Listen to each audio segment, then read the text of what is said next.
This is the 2025 Brewtubers Online Brewers Club Malt Experiment, Amber Ale. Thanks to our sponsors.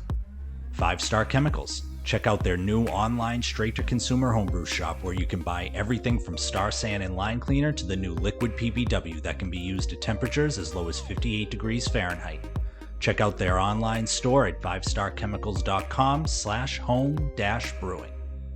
Beer and Wine Hobby Homebrew Supply Store.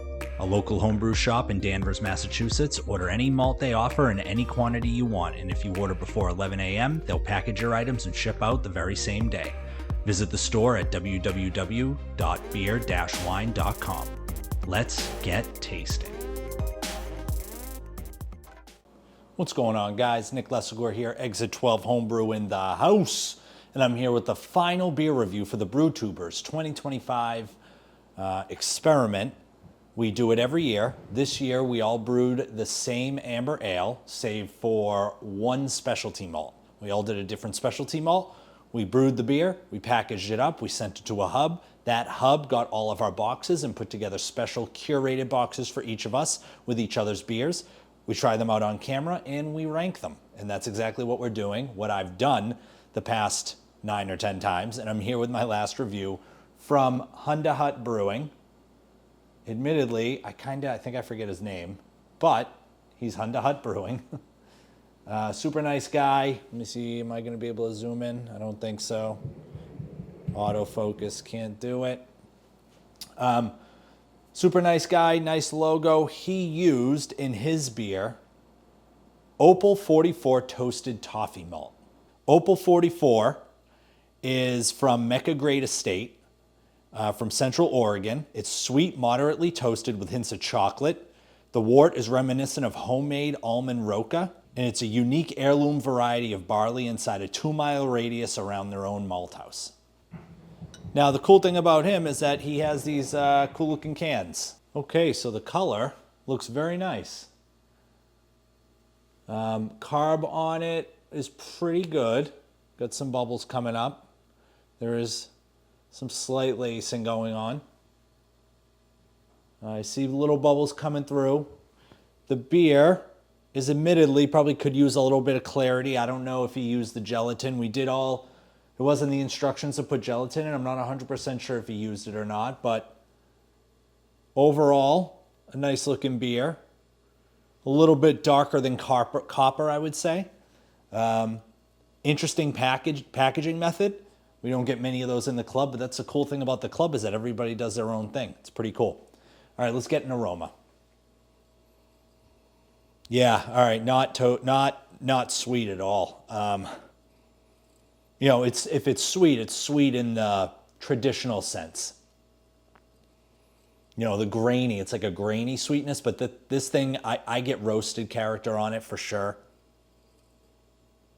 It almost has a similar aroma to Billy's, to the Melanoidin malt. It just feels like it's going to be layered. It smells like it's going to taste layered.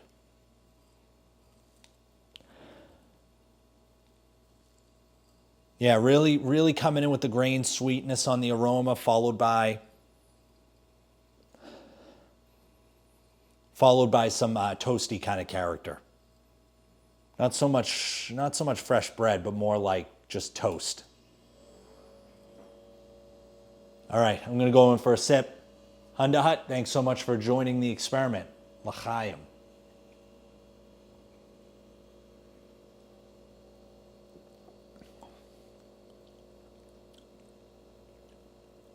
Okay. It's a nice beer. So this one, more so than most of the others, has bitterness throughout, beginning, middle, and end. The grainy character does a good job of kind of sticking around.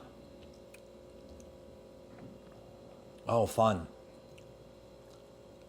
Fun. It does have this like toffee-like sweetness after sip that kind of hangs out for a little bit. Not so much overly sweet, but a nice sweetness.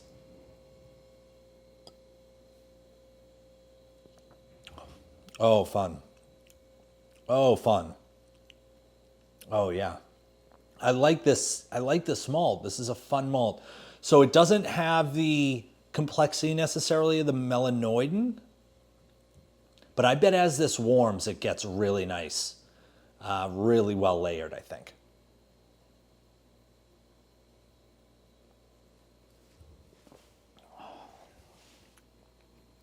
This is a nice drinking beer. 5.1%, 30 IBUs. Nice little 12 ouncer. The bitterness kind of hangs out a little bit. Yeah, that's nice. That's fun. All right, ratings time, ratings time. We are going to put this, oh man, this is tough because this is a good malt. I'm not sure it's the best malt for the style.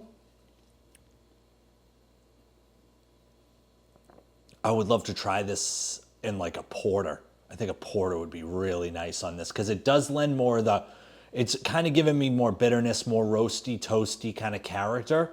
Whereas with an amber, you kind of want some of that malt sweetness coming in. I'm going to go, boy, this is tough. Because I like the specialty malt. I just don't absolutely head over heels love it for the style. And it's a well-brewed beer. It's a nice beer. Now I can see very nicely carved. Really nicely carved. Gosh. The Red X I thought was nice. I'm going to put this right above Drew's. We'll put it above Drew's, but it's so tough with all these. It's so tough with all these. So we'll put it above the Griffin malt, but I mean, all these beers were so good. I'm going to come out with an experiment kind of review video, I think, to give my overall thoughts. I'll try not to make it too long. Overall, a really fun experiment, though. I'll get into more detail in another video. Thanks so much for watching. Hunda Hut, thanks so much for being in the experiment. And that's it for the 2025 experiment. Until the next one, L'chaim.